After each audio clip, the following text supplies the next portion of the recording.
Welcome to our first Halloween special. You don't need to be a believer to enjoy a good ghost story and a trip around some local history, so join us as we tour some of our local spooky spots.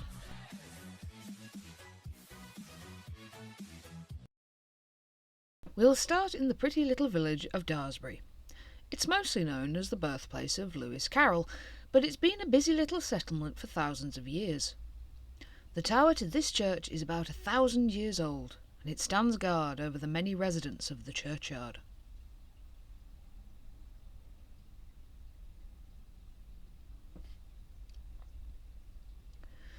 Opposite the church is our local pub, the Ring of Bells. The building you will see today is actually a conglomeration of the original inn and the local sessions house. In the sessions house, the local magistrates presided over the Daresbury petty sessions, handling crimes that didn't need a jury. Things like theft and, ironically now, drunkenness. With all the travellers and criminals that have passed through the doors, perhaps it's no surprise that cutlery has been reported moving by unseen hands, and boots tread clearly over the floors.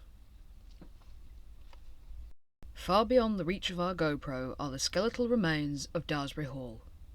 Built in the 1750s for a chap called George Heron, it witnessed many joys and tragedies over the 2 centuries it stood proud.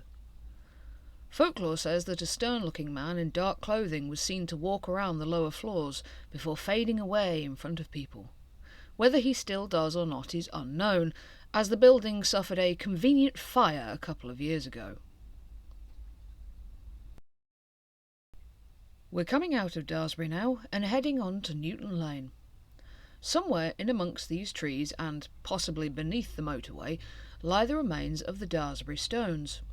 Apparently made of 2 large blocks of sandstone in the shape of a headless cross, this was once a marker at the Newton crossroads, and may well have been there for hundreds of years, acting as a pointer to the monks from Norton Priory as they travelled to Vale Royal. Perhaps this is the cross supposedly mentioned by the Cheshire prophet Robert Nixon. In a forest stand oaks 3 beside a headless cross. A well of blood shall run and reek, its cover shall be brass, which ne'er appear till horses' feet have trod it bare. The Runcorn Weekly News pointed out that the woods that once stood tall here were all cut down and put to the plough, and there is indeed a natural spring nearby, though no one seems to know whether it ever ran with blood, and no one can even agree if Robert Nixon was real either. Anyway, the cross apparently had a curse laid on it, for when a farmer of Dairy Farm Cottage, Newton, hoiked them out of the place and into a ditch, all his cows died, all the crockery in the farmhouse rattled and fell from the shelves, and all the windows and mirrors in the other buildings cracked and shattered. The farmer quickly put the stones back where they came from, and there they remained for many years. Even in the modern age, Irish farm labourers refused to go near them, and the unsuperstitious farmer worked mostly around it, albeit bowling them over and shuffling it about a bit to facilitate crops. We're now at Norton Priory. It's peaceful now, but once it was a bustling monastery and then a busy country house. Excavations here have uncovered 49 stone coffins and 130 skeletons, some of which showed signs of violent death. Screams and growls have been heard around the site, a skull-like face has been reported skulking in the undercroft, and shadowy monks have been seen in the woods. Far more modern, a lady in black, who rides a penny-farthing bicycle, would go over the road at the old Norton Chains and through a hedge on misty mornings. However, whether she does that these days with the Daresbury Expressway, where it is, we don't know.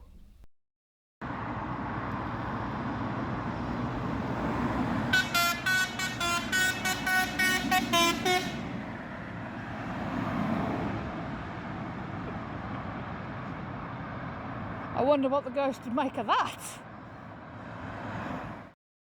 There's also the legend of Kitty Petty's pit, from the days when the priory had become a fine country house. The pit, probably once a priory pond, is supposedly where a young servant drowned herself. So the story goes, when a full moon appears, the grass flattens as if a woman's skirts are dragging over it, and when it reaches the edge there is a sigh and a splash. Perhaps connected to this lady is the White Lady of Keeper's Bridge. Little is known about this lady, but apparently she walks from the hall to the village, weeping.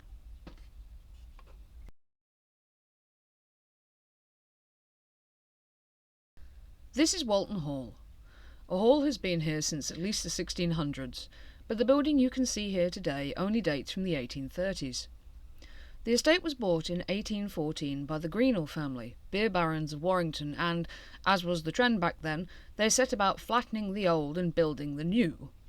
The head of the family who triggered all this was Edward Greenall, but he died just after the building was completed, leaving the final details to be completed by his more famous politician, MP and Knight of the Realm son, Sir Gilbert. The spookable stories, as stories tend to be, are unclear, but the main staircase is rather busy. Allegedly, a little girl named Alice, whose portrait can be seen in one of the stained glass windows, walks up and down the stairs and sometimes pinches visitors, while another haunter is someone who fell or was pushed to their death and has remained there evermore, occasionally shoving people. And a third is Lady Frances, who apparently shoves past people as well. Lady Frances Daresbury probably didn't die anywhere near the stairs at all, supposedly dying in her bathroom instead, but this somewhat ignominious end is perhaps why she supposedly roams her old rooms. Understandably, she doesn't take kindly to random weirdos wandering about her bedroom, and will carry out a range of activities from pushing, shoving, scratching and pinching. However, to further cloud the water, a 1970s book reports that one door slamming is actually from an elderly lady who also supposedly died in her bathroom, and a little girl who may or may not be Alice supposedly drowned in the bath. A baby's cry, a child's laugh, knocking and footsteps have all been heard, and a man in uniform has walked past staff of an evening who've greeted him only to find he's vanished. While on the upper floors, a shadowy man makes it very clear that you're not welcome, and another ghost is a little girl searching for her mother, allegedly holding hands with visitors and sharing her feeling of anguish to unsuspecting passers, causing them to burst into tears. The hall itself isn't usually open to the general public, but the grounds are. In the old stables, horse noises have apparently been heard in the empty stalls, while people in old-fashioned clothes have been seen in the grounds.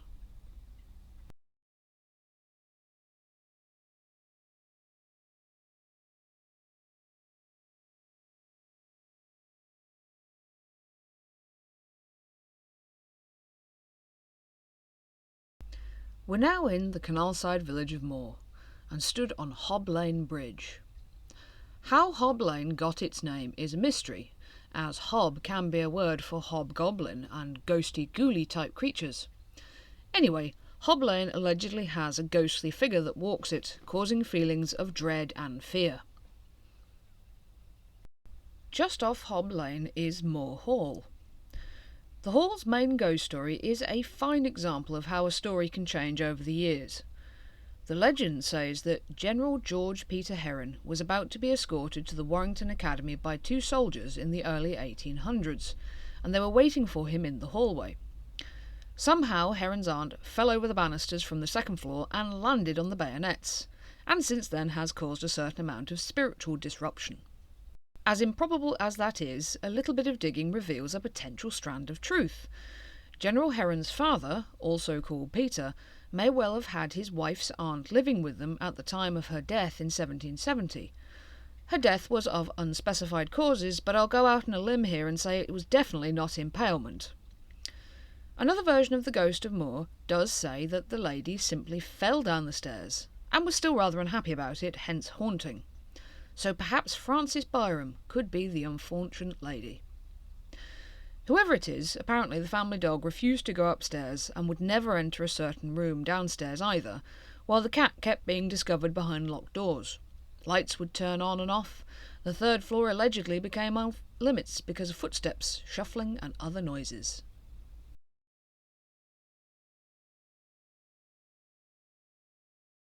We're now back in Old Preston Brook.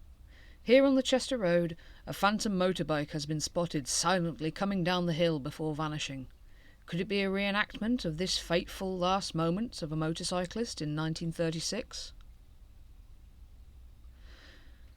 The Preston Brook Canal Tunnel was opened in 1775, but between men killed in the construction itself and boatmen drowned in the murky waters, it has claimed many lives.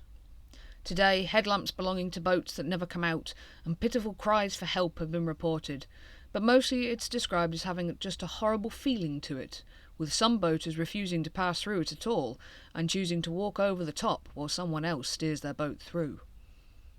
And there you have it, a whistle-stop folklore tour. We hope you've enjoyed it, and that we'll see you in our next videos. Happy Halloween!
Ooh.